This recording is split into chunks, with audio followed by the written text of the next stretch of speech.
Hi everyone, this is Amateur Gamer. I'll be returning to the solo Pokemon run with Butterfree being our next challenger. Let's just say I'll miss using starters as my next two challengers have room for improvement. Now, I had wanted to play Caterpie followed by Weedle, but those two don't learn any TMs or HMs. The same can be said about Metapod and Kakuna. That makes the game very one-dimensional, and I decided upon Butterfree and Beedrill as a result. Squirtle had a great run as it easily dispatched Lance. Something tells me the same cannot be said about Butterfree. What surprised me was the special stats of Butterfree. They were actually quite solid. The problem lies in its moves. Butterfree will have a solid start to the run since confusion from the start is amazing. It will help Butterfree get through many obstacles. At level 34, I learned Psybeam, which will be the strongest psychic move available to us. Psychic is sadly available in Kanto, so poor Butterfree won't have that option in a run.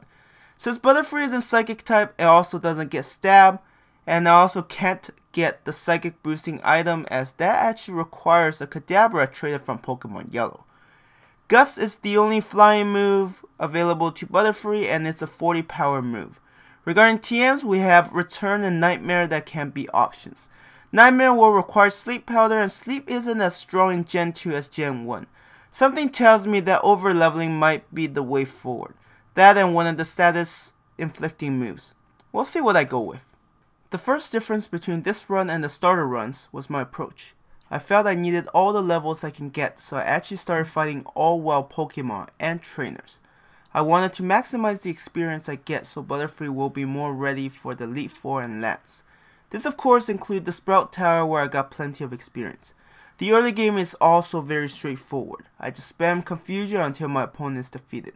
Falconer's Pidgeotto was a bigger threat, but with the levels Butterfree gained, I was able to get the W. Something tells me that Butterfree won't stop spamming Confusion for a while. The fight with Bugsy was the same as the one with Falconer. Spam Confusion until I win. The high special attack and Confusion just makes such a big difference this early on. The rival fight after fighting Bugsy was a bit more RNG reliant. In terms of raw power, Butterfree can take out all three of my rivals' Pokemon since I can one-shot both Ghastly and Zubat. Quilava is the unknown factor due to his smokescreen that can really mess things up. Luckily, it only took 2 tries for me to defeat my rival. The fight against Whitney was tough. I knew this beforehand since Roa is 4 times super effective against Butterfree. Therefore, I decided to fight all the trainers I have access to, and even then, it wasn't enough. Miltank has too much special defense, HP, and good moves. Roa severely limits the turns I have to beat Miltank, and Milk Drink can neutralize all the hard work I put into getting Miltank low. I decided that I need to grind more before Butterfree can defeat Whitney. This means I'll be fighting more wild Pokemon. I tried fighting Whitney when Butterfree is level 30, and through the help of Confusion luck, I managed to beat her. Honestly, I wasn't surprised this fight was so tough. It does make me wonder about the Beedrill run, since it doesn't have special attacks or special stats like Butterfree. Anyways, I'm relieved to have finally beaten Whitney. Before I take on Morty, I needed a few more levels. I want to get Psybeam against Morty's ghost types, so I have to fight a few more trainers, the Kimono Girls, and my rival again. My rival getting Magnemite is going to be a problem. I really don't have anything that can hurt it due to its steel typing.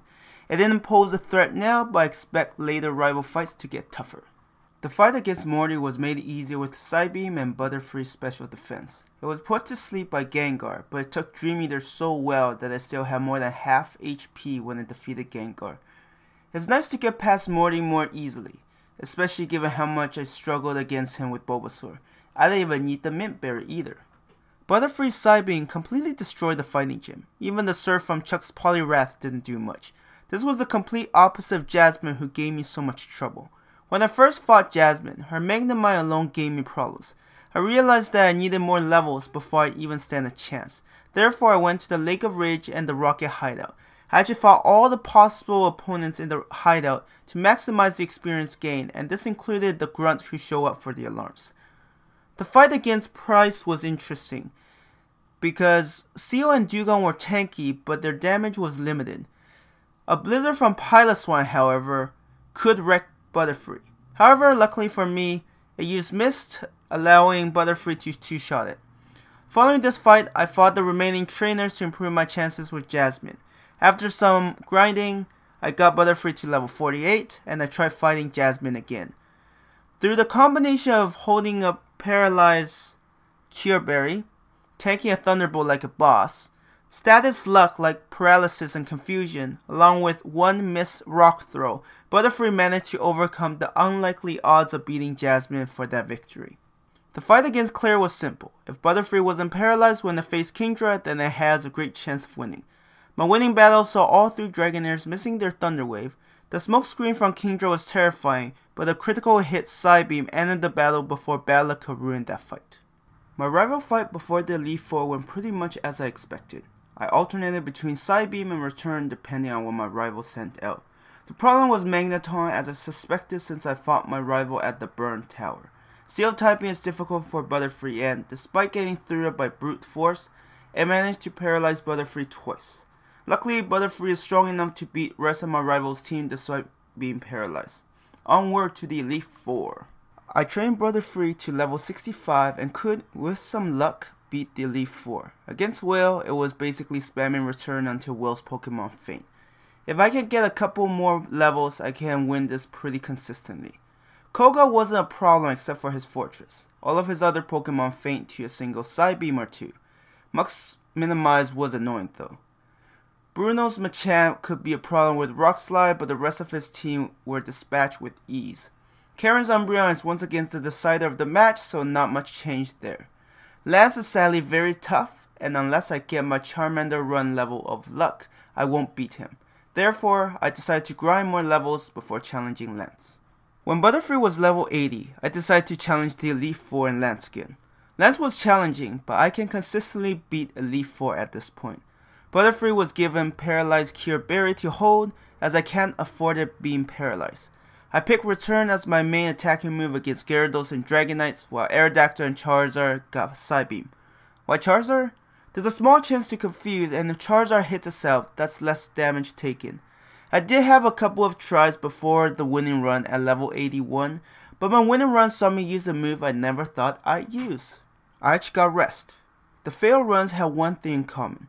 Butterfree had hardly any HP left against the last Dragonite and couldn't take it out fast enough.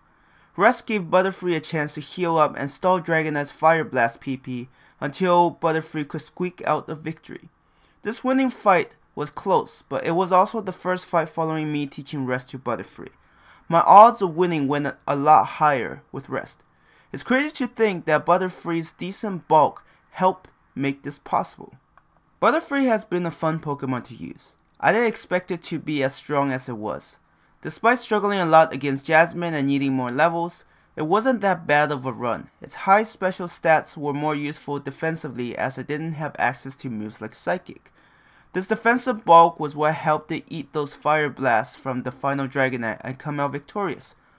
While Butterfree wasn't quite top tier in reaching and beating the Elite Four and Lance, it felt certainly up there. I'll make a tier list once I have more Pokemon solo runs done. That's it for the video. Thank you everyone for watching. If you enjoyed the content, please like, comment, and maybe even subscribe. Thank you.